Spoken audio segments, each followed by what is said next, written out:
everybody. Hey Stormy, how you going? Hi, I'm good. How are you? I'm doing really well this Wednesday, though I'm a little bit sad.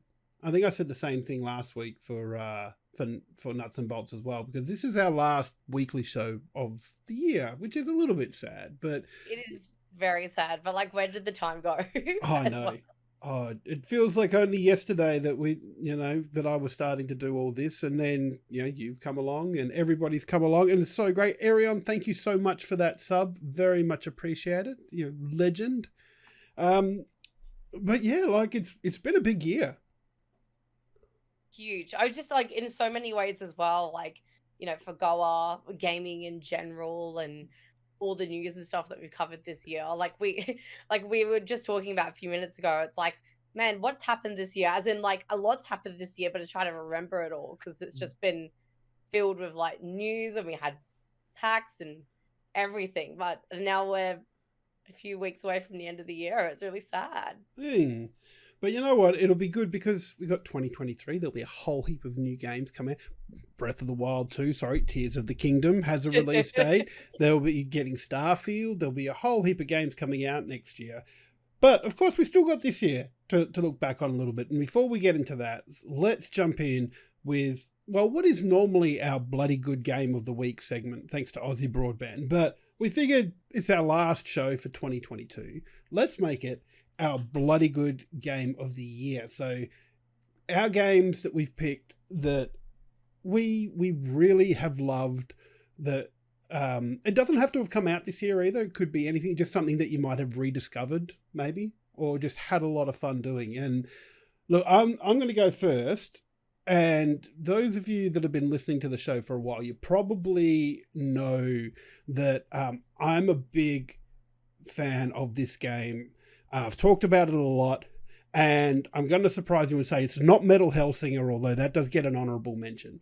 But I'm going with Star Wars The Old Republic. So this game had its 10th anniversary, actually this time last year. It's its 11th birthday coming up very, very soon. And some of the stuff they did in the game this year has just been incredible. The story itself is... Well, it's kind of been a bit meh, the story that they've released, but the stuff they've done behind the scenes. So there's the Legacy of the Sith. Why my brain no work right now? The Legacy of the Sith release, it brought about a big change in that previous to this, what you could do and the abilities that you had were tied to the class that you played. And SWTOR has now separated that from your character. So if you're a force wielding character, a Jedi or a Sith, you can access any of the force wielding classes. So it means that you've got more access to play how you like. If you're any of the tech based stuff, so there's like a trooper, a smuggler, bounty hunter, or imperial agent, they have access to all those style of classes as well, which is just it's a mammoth undertaking to let you be able to do that, and to not only let you do that but finally bring in loadouts as well, so you can have multiple classes and advanced classes, have an armor set for each of those classes, and just flick between the loadouts. It is a very incredible piece of architecture that they've done there, and that in itself is amazing.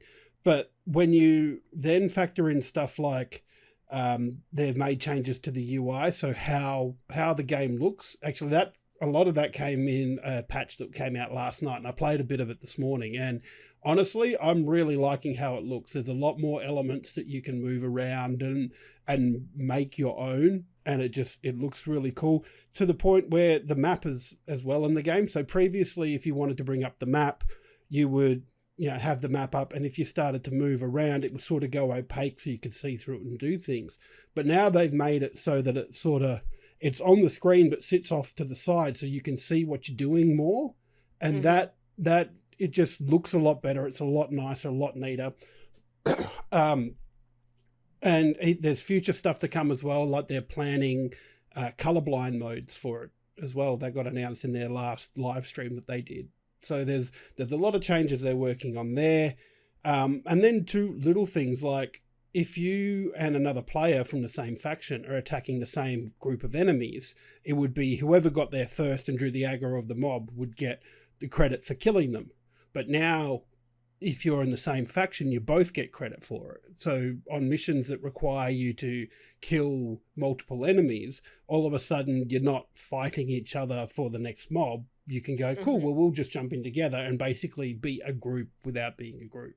So it's all these changes that they've done in the background are just amazing to me. And, you know, it's Star Wars. I keep coming back to it's like I've played a few other MMOs over the last couple of years because for a long time this was the only MMO that I'd ever played. But I love it. I will keep coming back to it. And yeah, the story's not so big at the moment, and they're doing other things as well on group content, particularly around PvP as well. I'm not a big PvP player, but I know that they're removing the ranked PvP and putting everybody in together, which I'm not quite sure how that's going to go, but we'll see. And they're replacing the ranked rewards with like a battle pass style system.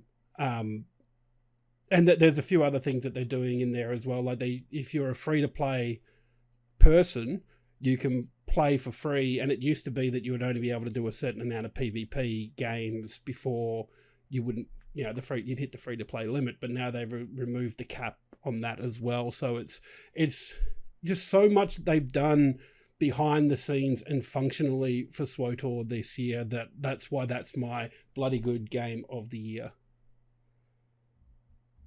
And I could keep talking about, like I said, I believe you. No, it sounds like there's a whole lot of good quality of life stuff that they've added, especially because I might be asking an obvious question because I know this is one of your favorite games, but have you been playing this since it first came out? Yes. In fact, I played this on, they did like a stress testing loading day way back when. I don't think I got into it as soon as it launched, because while it had a worldwide launch on the 20th of December, it technically didn't get an Australia launch until March the next year, but they didn't stop people from getting the game. And I do remember like EB Games at the time were ordering in special orders of the game so you could install the disc, and then of course, you know, you'd go online and have to download all the patches and everything anyway.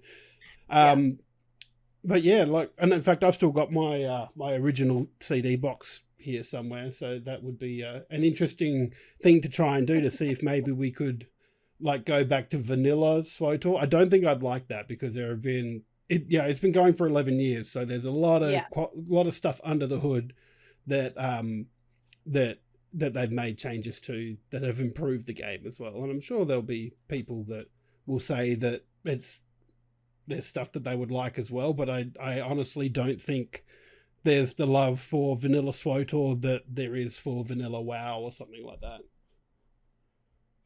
But yeah, that's my bloody good game of the year, and I will keep coming back to it. I hate to think of the amount of money that I've spent on this over the years, because I've been, you know, there was a while there where I wasn't subbed, especially when the free-to-play model came around, but for the last 3 or 4 years, I've probably always been subbed, I think. But very good. The free to play on it as well is really good. Like, you can play the story up to level 60 or maybe 65 now. It's the first couple of expansions you can play free to play now. If you're interested, you have to start paying for it. Yeah, and in the initial game as well, there are 8 classes, and 2 level 50 each class had their own individual story as well. So there's a heap of, even if you're just interested in it from a single player point of view, there's a heap of single player content you can play in this game for nothing. Yeah. But yeah, like I said, I can talk about that for forever. They should hire you to like talk about SWTOR to people who haven't played before, because I like all of this year, and this is not a dig, like it's a genuine, like, I love how much you love this game. I've heard you talk about it so much where I'm like, maybe I'll just try it just to see what all the fuss is about. Do it. Do it. Yeah, well, I know you'll say yes. The only bad thing about SWTOR is the fact they don't have Australian servers. And so if you're playing on there, you're getting like 200, 300 millisecond ping. So that's not the most funnest time when you're doing stuff like PvP and things like that. But Yeah. yeah, you can get through it. But yeah, that's my game. So Stormy, what's your game? Well, it was really hard picking. I initially thought I'd pick something that came out this year. And when you said you were doing SWOTOR, I was like, never mind. So I've actually gotten, it's very fitting today, actually, because the new generation updates come out today as well. Mine's actually The Witcher 3 Wild Hunt. And for those who don't know or haven't heard me talk about the games that I play in general, I play a lot of games that have been well known and beloved for years and things like that that I've never played before. And I generally like sharing those experiences online with my own like stream and things like that. And today or tonight, I should say, is actually going to be hopefully me finishing the main story. And I've genuinely really loved it. And I think there's some really big pros and a few cons, but maybe I'm being nitpicky. Obviously, being a big open world game, like I knew everyone would say to me, this game's really, really big. And I believed them, but I didn't think I realized the extent of just how much content there is in this game. And the only reason I really got into The Witcher, not just because of the nagging of Charlie Golf, who has been a fan of the franchise for so long and has played the previous two. I actually got into The Witcher properly when the Netflix series came out. That very first season came out, and I went, "Oh, actually, this world, the stories, the characters, that fantasy element, it was all like really speaking to me." So I was thinking, you know what, maybe I should give this a go because this is right up my alley. And I honestly think I wouldn't have gotten as far with the game or enjoyed it as much as I did, as like if I hadn't dedicated like time aside every week for it, because it is quite overwhelming in terms of how big the map is, the continent, to be technical, how big the continent is, and all the different areas that you can go into and explore, the numerous side missions and contracts and quests, secondary quests, as well as the main story. It's incredible, and I've really enjoyed it. There are some things actually they put in the new update. For example, like I died to fall damage a lot, and my argument was Geralt's a Witcher, so why? Like I'm literally jumping at such a small like distance. Why does he keep dying? They've actually increased the height for the fall damage to be implemented. So I was like, I knew it wasn't me. I knew it wasn't just me. So that actually made me really happy.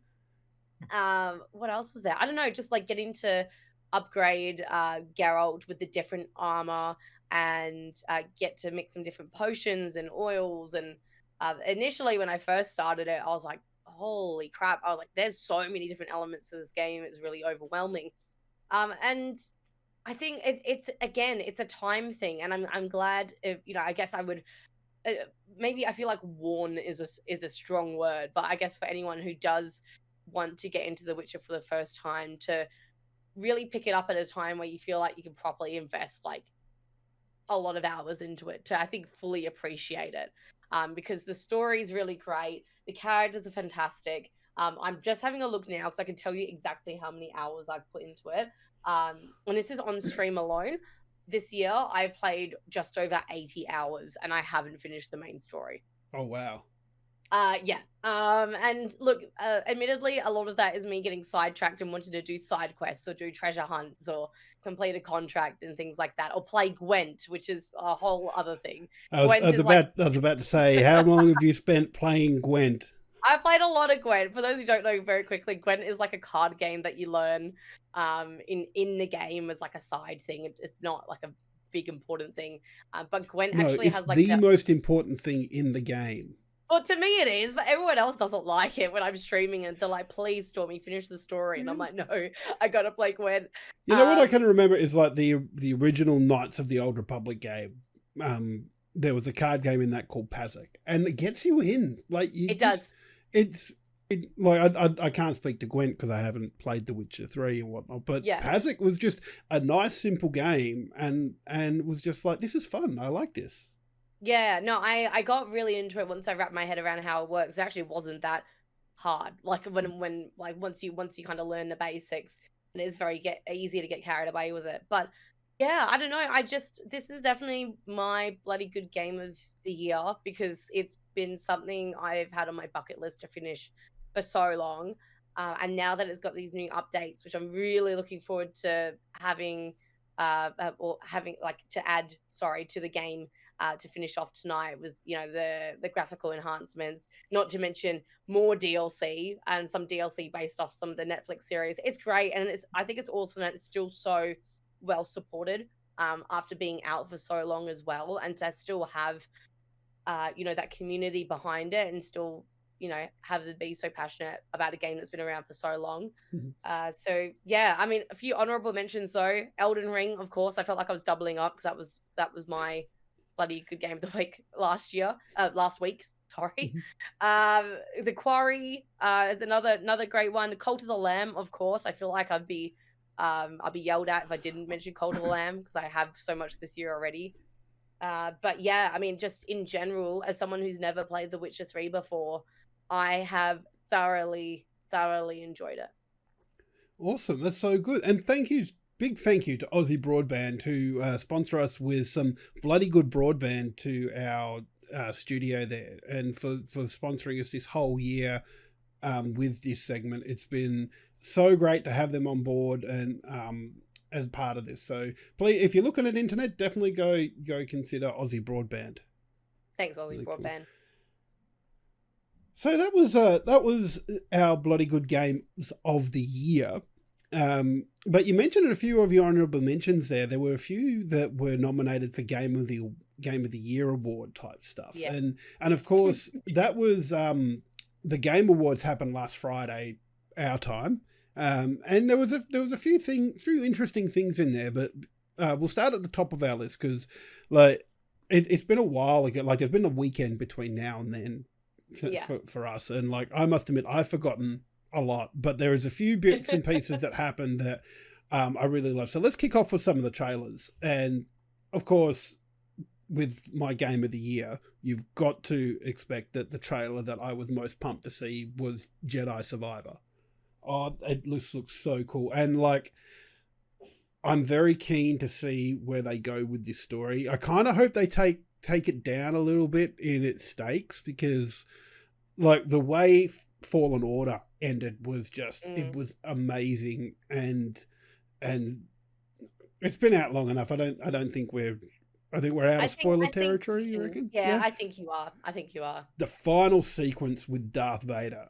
Oh my God. God. How epic was that? Can I tell you a funny story? Yeah. Okay. Yeah. A very quick funny story. So before I had gotten to that point, so I had been on the same difficulty, not the highest difficulty, but maybe the second highest. And I think, which one's the really big sister? Is that the ninth sister? No, it might have been the ninth sister. Well, Yeah, like seventh on sister? Kashyyyk, was it? I can't remember. Yeah, I do remember it. Yeah, I'm not even joking, and this will tell you how stubborn I am. I think it was literally about 2 or 3 hours, maybe more. I was fighting her because I was like, I refuse to take down difficulty, blah, blah, blah.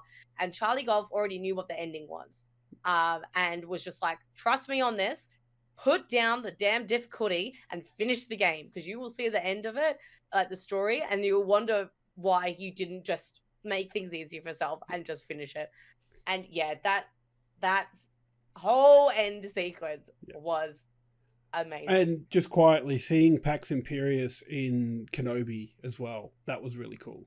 Because like the last level in Fallen Order is where Obi-Wan goes to as part of the Kenobi show, and I don't want to say too much more. I just realized that I'm probably giving out spoilers for a TV show that only came out like a couple of months ago. But so I was really excited to see Jedi Survivor and see how that comes along.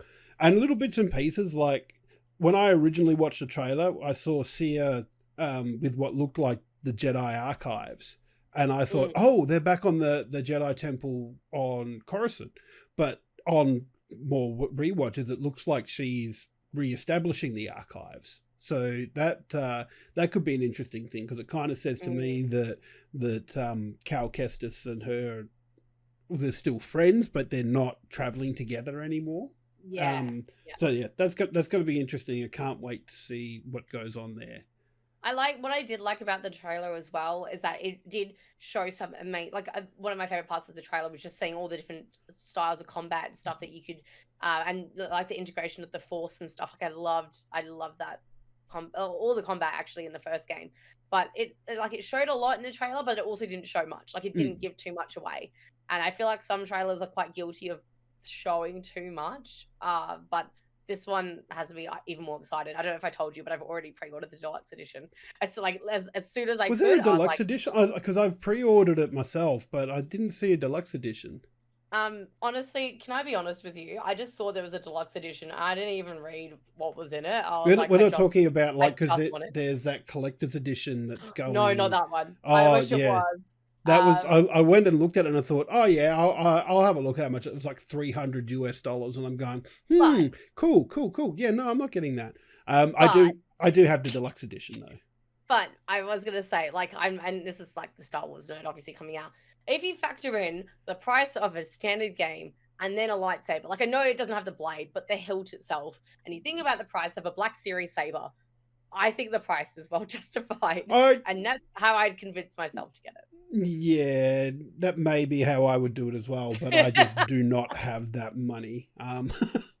Maybe No, I don't either. after I don't either. Christmas, after Christmas, I'll see if I get maybe someone gives me some money and I'll go and order it. But yeah, it's silly expensive, but it's going to be so much fun to see it there.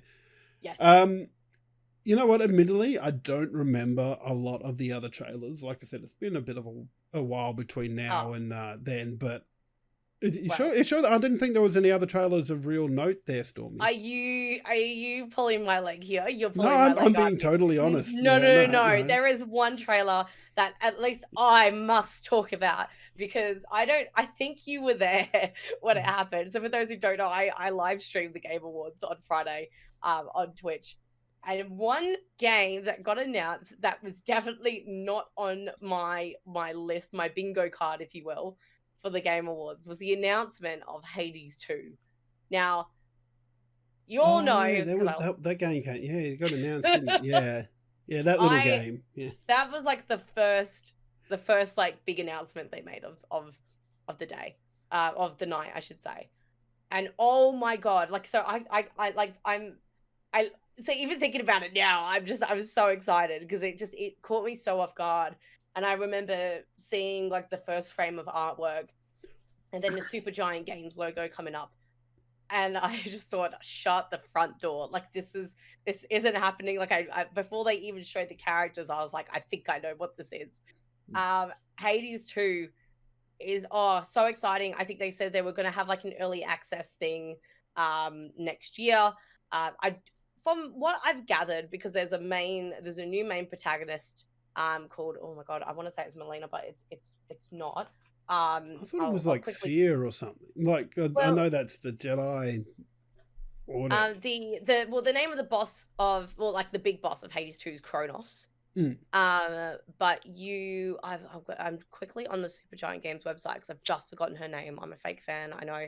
I think it's I don't know how to pronounce it. It's something like Melino, so the immortal princess of the underworld. And it's like, so her brother is Zagreus, which is the main protagonist of the first Hades game. And yeah, if I am so keen for it. They showed a little bit of gameplay and they have other famous mythological characters, like I know the first one comes to mind is Apollo and things like that as well. And oh man, that was by far, like, obviously I'm very excited for Star Wars like Jedi Survivor. I think we all knew they were showing that trailer there that night, but I was not expecting Hades 2, and that was literally the highlight of my whole day. I think I was beaming going into work, not shutting up about the fact that I was just so happy we were getting another Hades game. Yeah, I could tell, like, there was definitely a little squee that came out when I think you don't have to make me look good. It was a very long drawn out squee and a yeah boy at some point. Yeah, no, that was my favorite. But all the others start to become a little bit of a blur. But there were a few. I remember there was like Armored Core, which admittedly I wasn't a huge fan of that series, but I know that there was a lot of people out there, and I was a little bit surprised to see that From Software were doing that. So, for those that aren't in the know, From Software did Elden Ring and the Souls games as well. So they're known for some pretty hard games there. They showed some more of Final Fantasy 16, some June Awakening stuff. Death Stranding 2, that got a pretty big applause. Oh yes, of course. How did we miss Death Stranding 2? There was the Burning Shores for Horizon Forbidden West going to Hollywood. Yeah. Which is a PS5 exclusive. Yeah. Which I think I mentioned it vaguely, but I feel a little bit bad. If Forbidden West has come out for 4 and 5, but then you say, oh, actually, DLC is only for people on 5. Yeah. I'm like, oh, I feel quite bad for everyone else. Yeah, that's a bit of a shit move by Sony when you're bringing out DLC for a game that came out on both platforms. Yeah. Actually, there was one, and it kind of flew under my radar a bit because looking at the trailer, it didn't seem like it was going to be this, but the Transformers game.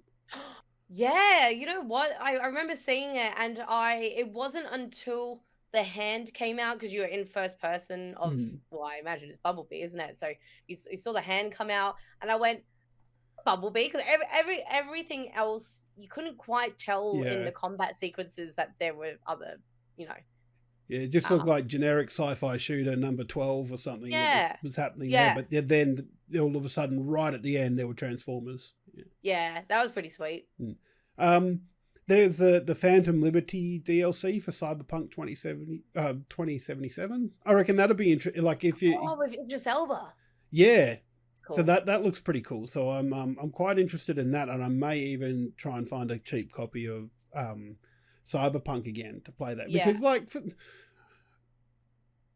now with all the patches it's had, Cyberpunk I think is a good game. Like and it had a really good story in it, and I'd be very interested to go back and revisit that and seeing seeing this DLC. That'd be pretty cool. But yeah, speaking of, we had a few people going on in chat. They said a few, like Armored Core, Gamma says look pretty cool. Keen on that. And they mentioned Crime Boss as well, which it looks interesting. I was kind of thinking Poor Man Saints Row when I saw that. Like, I'm not talking about the rebooted Saints Row. I'm talking about like the just off its tits freaking, I don't know what we're doing. What do we want to do? We want to be president. Cool, well, we're president now, and just stuff like that. Because that cast was huge. Yeah.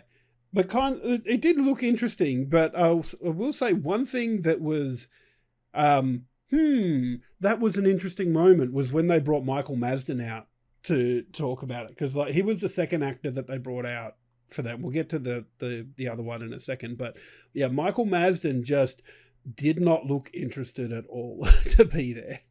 It just felt awkward. Is that the right word? Like, I don't know about you, but there's a slight secondhand embarrassment feeling, which I wasn't like. I was just like, I know who you are, and I guess I know why you're here, but I feel like you can always tell. Like, for example, like this.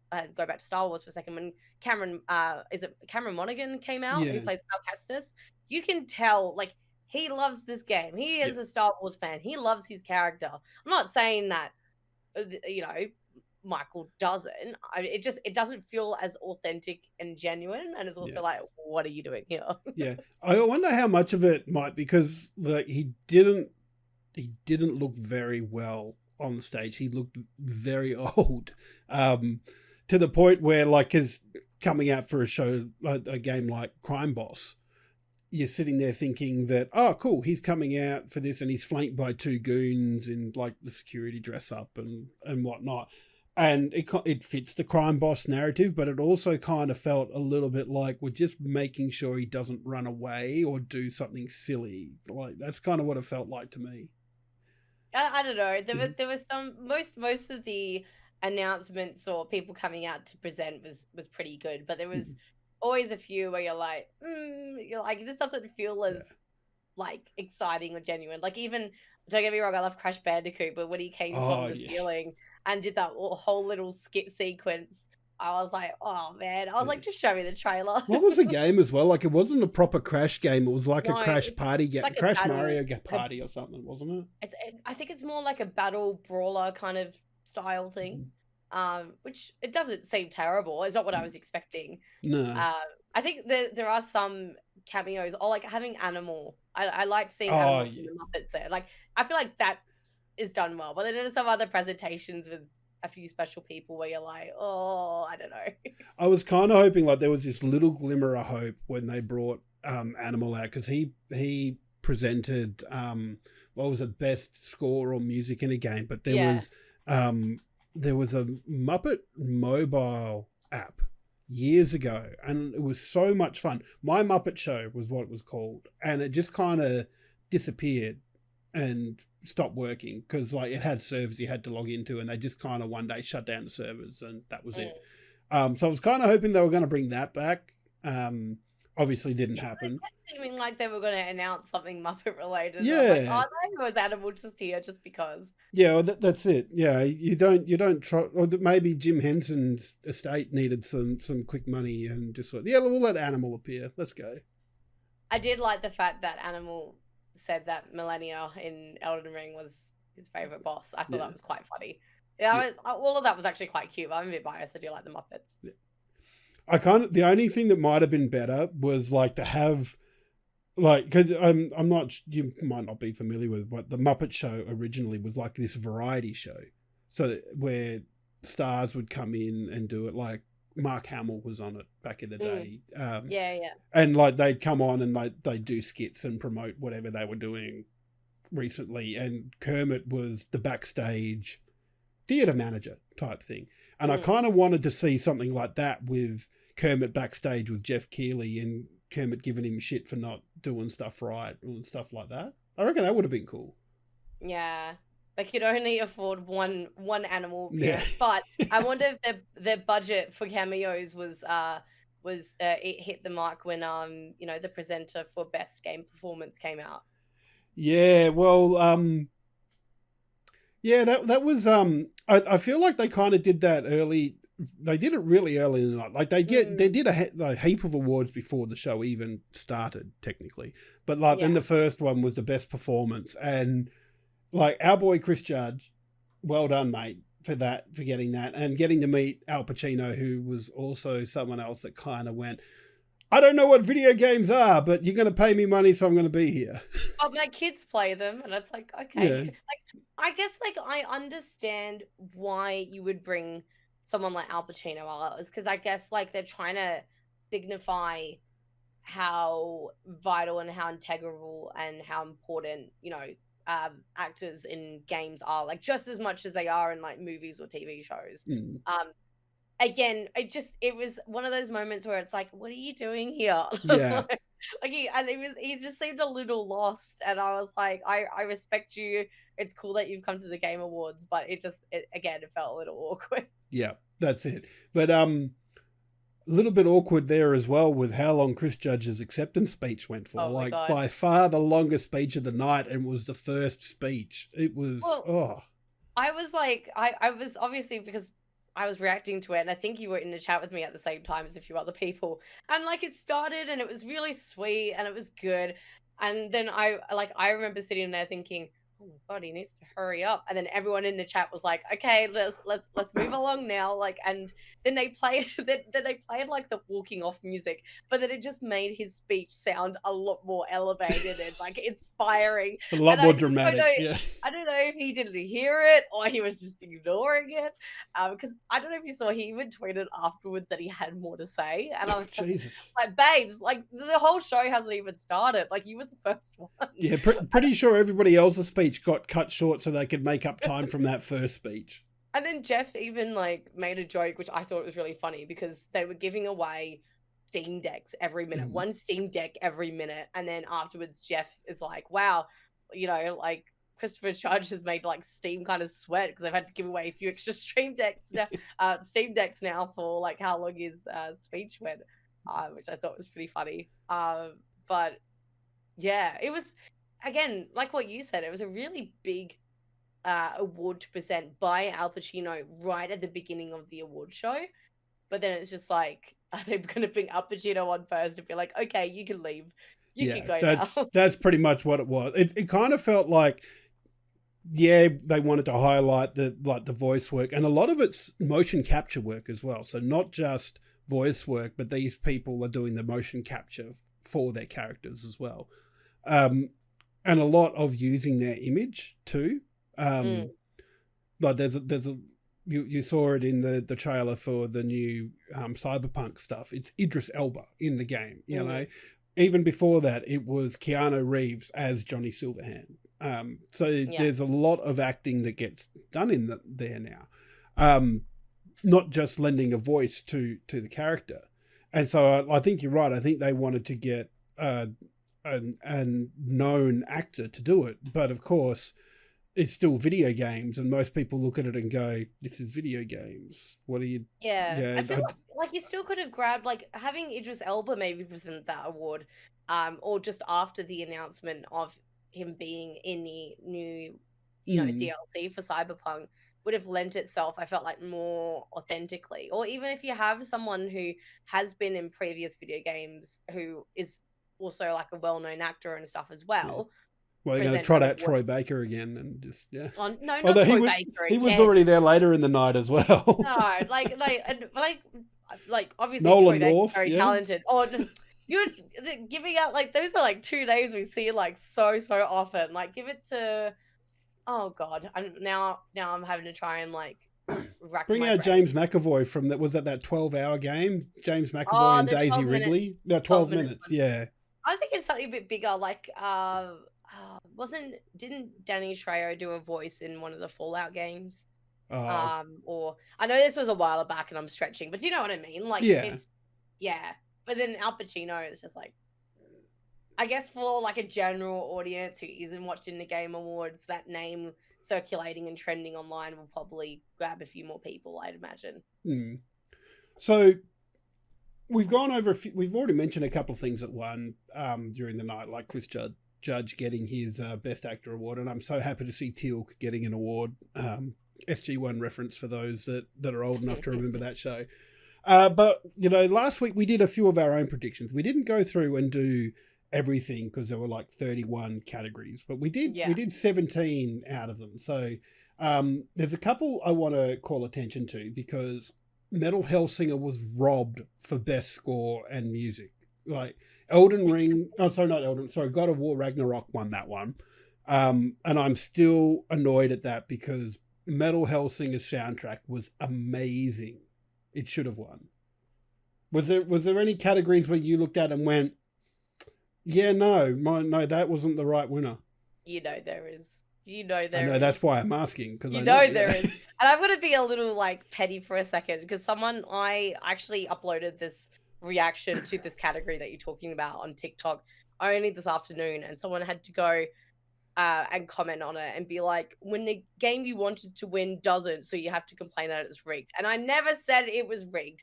I just thought it was robbed. And that category was for the best independent game. And look, we all know, and everyone knows at this point, I really wanted Cult of the Lamb to win. Particularly because as well, at that point in the night, Stray had also won an award previously. So I thought in my mind, because they were nominated for, I think, 3 awards in total. And I thought, okay, they've got 1 award. And, obviously Massive Monster, go the Aussies. We, it's just a thing we want to do. We want to support the Aussie games. And I thought, okay, maybe the only category they're nominated for, Cult of the Lamb, maybe they'll get this one in the bag, and they didn't. And I think it's fine. Like, I think we kind of expected, because Stray was also nominated for Game of the Year and was also in the Best Indie category, I feel like we kind of assumed that they probably would have got it. But I mean, I still don't like. Once again, Stray is a beautiful game. It looks amazing. But after you get past the gimmick of being a cat, and I don't know, to me it just kind of doesn't seem Game of the Year. I'm going to go back on my words from like last week and stuff for a bit, because I thought about it a little bit more, because I don't know what criteria they're taking for Game of the Year or Best Independent Game in terms of them picking a winner. But I feel like Stray, in terms of its appeal and its, I guess its like pull towards a general audience, would probably have more people more than Cult of the Lamb. And I feel like it's a little bit more inviting than Cult of the Lamb is. And I'm thinking of, like, not just people like us or people who are listening who love video games and live and breathe video games, but also those who are casual gamers, or maybe those whose I don't know, whose partner or family member has a console and never thought of picking up a game and saw Stray and went, actually, this might be something I'm able to play, and is, I guess, more inviting. And on that front, I can definitely understand why it would have won that. I mean, obviously, I like, it's every game holds different values for each person, and I feel like what Cult of the Lamb offered, again, being biased because I like my roguelike, base building style games, that for me was my best indie game of the year. But looking at it from like a broader, more general perspective, I feel like I can understand more and appreciate Stray winning best indie a little bit better. Like, I see where you're coming from too, because you know that I agree with you at all those fronts as well. But when I look at it from that kind of lens and that perspective, I'm like, okay, you know what? They should get that. Yeah. Yeah. All right. Well, just getting back, because we did do our own predictions and we got chat involved last week as well. So we did 3 polls in Twitch chat. One of them was best indie. They agreed with you, Stormy. They thought Cult of the Lamb should get that. So Thanks, unfortunately, that means they didn't get a point there. Sorry, chat. That's okay. But the second one, well, there was technically the third one, but the second one we're going to talk about was the most anticipated game. So as a reminder, for the nominees for there were Final Fantasy 16, Hogwarts Legacy, Res Evil 4, Starfield, and Legend of Zelda Tears of the Kingdom. Surprisingly, they voted for Hogwarts Legacy, which of course didn't win. Tears of the Kingdom won that one.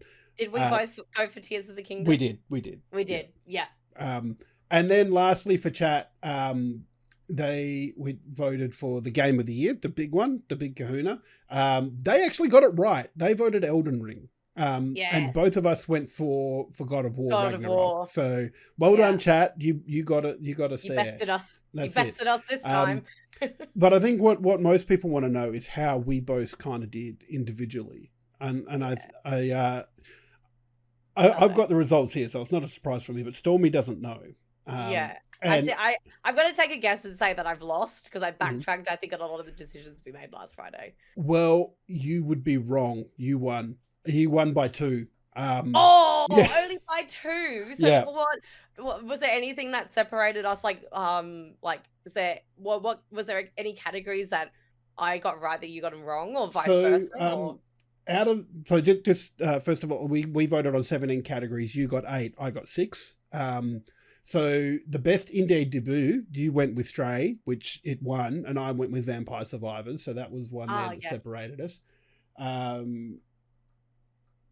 Then there was best art direction. I voted for Scorn, and you voted for Elden Ring, and Elden Ring won there. Yes, that's right. And best game direction, I went with Stray. You went with Elden Ring. Elden Ring won there as well. Hell yeah! I did go one up on you with best mobile game. I voted for Marvel Snap. You voted for Genshin Impact, and the Marvel Snap won that. But yeah, so you came out on top there, Stormy, with the the win.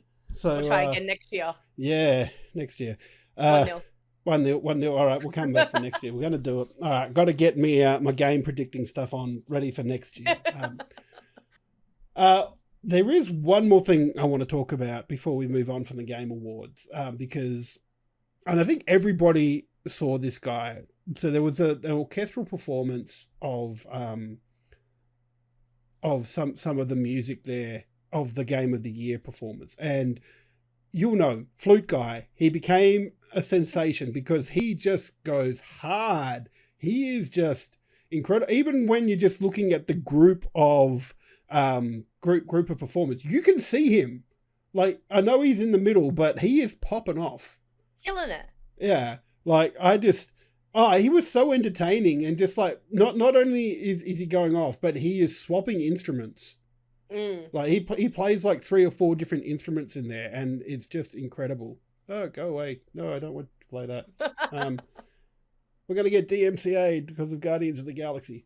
But yeah, like it was just so cool to see him just doing his thing. And I must admit, after watching that video, another one popped up on my feed of him doing some movie music, and he was doing Uguay's theme from Kung Fu Panda.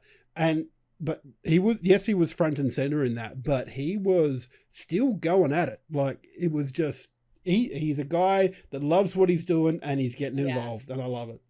That's what I said as well when we were watching it together, because it's so infectious. Yeah. Just seeing someone, like, obviously and I think I said this then as well, obviously everyone in the orchestra is so passionate about music, but just that kind of movement and the enthusiasm that they had with their multiple instruments as well. And even at the end, when that Game of the Year kind of suite finished, you saw him like cheering the guys behind him, kind of standing up going, yeah, and it was so nice. It's really cool.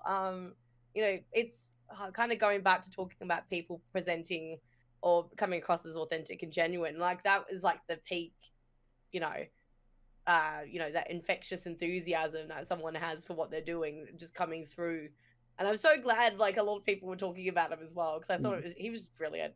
He did a little thank you video afterwards as well. So like on his own Twitter, Pedro Eustache is the guy's name if you're keen to see him. But yeah, he was just did it in like 3 different languages as well. So there's, well, not speaking, but the speaking was done in English, but the text in the tweet was done in English. I'm gonna guess that's Italian maybe, and then French. Only because one starts with gracias and one starts with merci. So I'm pretty sure that's Italian and French.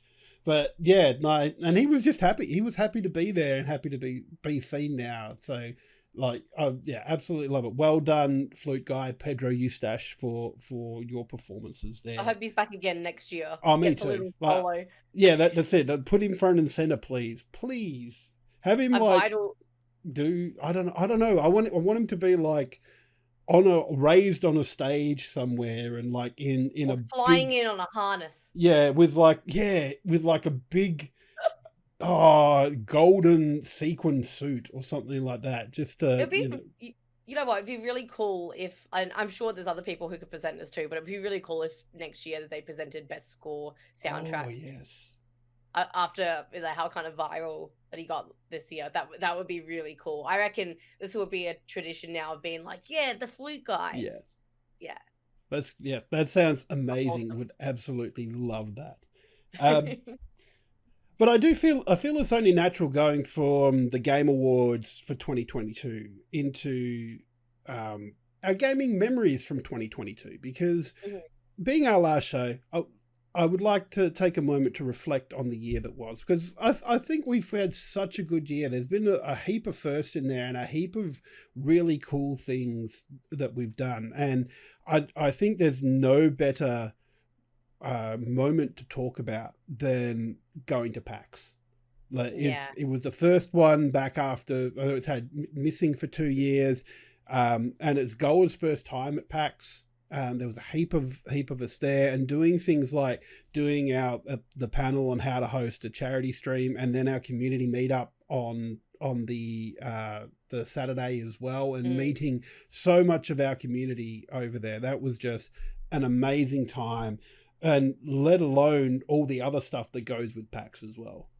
Yeah, PAX is definitely, if not the most memorable part of my year personally, but also with Goa, because like you mentioned at the beginning of the podcast, like this was my first year with Goa as well, and also being part of the weekly show and stuff every week is always been so exciting. And then also kind of getting to meet the rest of the Goa community and the team as well, and then getting to meet a lot of those people in person at PAX I think it was just the icing on the cake, like super super super special. And speaking of meeting people, our very own Reflex, who we don't see as much on out front and center with Goa anymore, but he does a lot of our technical stuff behind the scenes now. He came over for a trip to Perth, and we had a Goa community meetup here in Perth to see him. Oh, and the studio, like having the studio space and having somewhere where we can go and do stuff. And the reason we're not here tonight is Pete's taken a bit of initiative to rearrange stuff a little bit, and we got some plans for next year that we're going to do to make it an even better space for us to deliver some content out of there. So we're looking forward to getting back in there next year. Hopefully, when it's not 30 odd degrees, because it does get a little bit warm in there. It does. Yeah. But stuff that's cool. I got my Xbox mini fridge this year. You did get your Xbox mini fridge this year. I do like it. It's so good. I know this was only really recent, but getting to play What's Next, the board game, like in person, was really fun. That was really, really cool. Yeah, that was a really cool board game as well. I had a lot of fun with that. Like, I like the co-op or choose your own adventure sort of storytelling of this. And even how we lost it, like, I swear to God, taking that rope was a good idea. And then we get to the end and it's like, did you take the rope? Yes. Cool. Well, your boat's floating away now, so it's gone. And we're like, great, awesome. Yeah. But I'd love to play some of the other stories from that too. Like, I reckon by the time we do go back, if we want to go back to that first one, it's been long enough where we might not remember everything as much, which is, I think, is the best way to go into it blind. Yeah. But that's one of my favorite things that we did this year. Some other interesting things that have come up this year. I think, from a gaming point of view, 3 Little Pixels, because that is just going to be an amazing service, a cloud-based indie game platform servicing Australian devs there. I'm just so excited to see that get off the ground, and you can register right now for your username there at register.3littlepixels.com/login. Definitely go give that a look up and secure your username right there. And just like seeing stuff behind the scenes is going to be incredible. And like I said, the way that you'll be experiencing this content and how I think it's going to be good for gamers because you only pay as you play, and good for devs because it means that they're going to be getting money for people trying their game. So I think that's going to be a really cool platform, and you'd be doing yourself a disservice if you didn't get in on the ground floor right now. But then there was other little bits and pieces. Like one that sticks in my head is Nintendo trying to trademark NSW, and as every Australian looked at that and went, "You what? What? You want to try and trademark the 3-letter abbreviation for New South Wales?" Yeah. And it's just like, nah. Well, I think, nah. Go away from that. And of course, the big one, and I cannot wait for it next year. I've got my pre-order down. Breath of the Wild 2 officially becoming Tears of the Kingdom and getting a release date in May. That was actually probably one of my favorite. Well, not my favorite. I'm going to tell you what my favorite is in a minute. One of my favorite, maybe my second best favorite announcement that I wasn't expecting this year, because I think, I don't know if we were actually watching the Nintendo Direct at the same time, or I was with somebody else at least, and they didn't really allude to anything being announced at the time. So when it came up, everyone was like, what? Yeah. Oh yeah, after so long of being like kept hanging for like to actually get not only a title but a release date as well was just wicked. I kept on expecting them to trot out Aonuma, who's the producer of the Legend of Zelda series, and say, because like they did, remember when they launched Skyward Sword, the remaster for the Switch last year? They've trotted him out, and the first thing he said, guys, get back in your seats. This is not a Breath of the Wild 2 announcement. Because they know how big it is as well. And I loved that it was just, I think it was at the end of the Direct. They're like, oh yeah, by the way, we got this thing you might like. And it was like only officially the highest anticipated title of 2022. But I know going into next year, one of my favorite announcements that came this year was of course the Resident Evil 4 remake. For me personally, this is going to be the first Resident Evil game that I will play that's gotten like the I guess like the remake treatment in the beautiful Resident Evil 2 and 3 style way that they've done with their previous games. So I am so looking forward to it, and I know this year we've had so many discussions about remakes and remasters and things like that. But I fully stand behind all the Resi remakes because they literally rebuild the game from the ground up and change things structurally and stuff as well. Which I think I'm really looking forward to being able to fully witness those changes.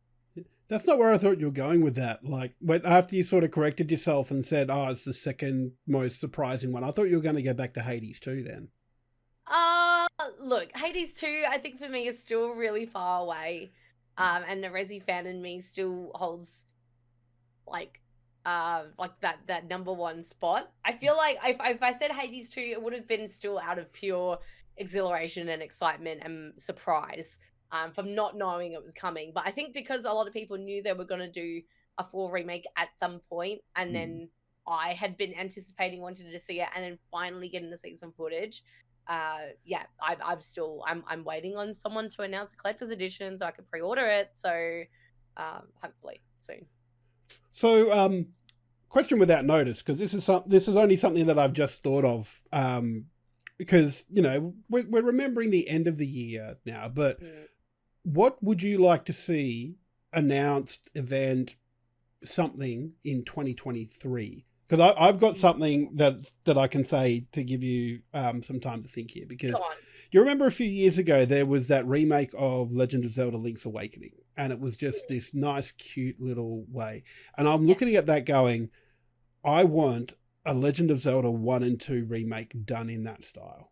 And actually, I'm not even sure you'd call it a remake, because I'm pretty sure it played exactly the same. Everything was the same, except it was just updated graphics. But I want that treatment for the Legend of Zelda 1 and 2, because like the original Legend of Zelda is still a freaking good game.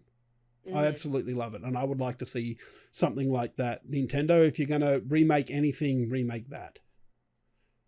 Oh, that's a really tough question. I would. This is okay. This is a serious, not so serious one. And I think I've joked about it once or twice, but I would love if they actually remade the Disney. I think it was called the Disney Extreme Skate Adventures game or something like that. It was wicked. It was like you could play as characters from Toy Story, Lion King. Oh God, there was one more other franchise that I've forgotten. And it was really, really fun. A whole bunch of mini games you can explore. A whole bunch of you can explore Pride Rock and Andy's Room and Pizza Planet and all that stuff. And it had a wicked killer soundtrack. And I just feel like something like that needs to have a little bit of a revival or something similar. Like I would be down for that in a heartbeat. But now that Hades 2 is coming out, that's not now that's actually an official and not just a dream of mine that's coming out. Actually, no, you've really caught me off guard now because I can't really think of anything else. I'd love if they could show us potentially a bit more Wolverine at some point next year, because I know they've announced it, but they haven't shown anything. That would be cool. Maybe a look at it because they are doing a Witcher, like the first Witcher game remake, which they have confirmed it will be open world. I'd like to say a little bit of that. But I can't think of anything like new, if that makes sense. Yeah. I would like to see freaking Activision Blizzard and Microsoft finally merge, even though the FTC in the States are trying to block it. Yeah, that's true. That's true. But yeah, no, I think in terms of games for me, I'm pretty content in where I am. I've got Jedi Survivor coming. I've got Legend of Zelda coming. I've got more SWTOR content that's going to keep me happy for forever. And then there's all sorts of other indie games that I'm sure I'll find along the way. I think I'm pretty set with games in particular.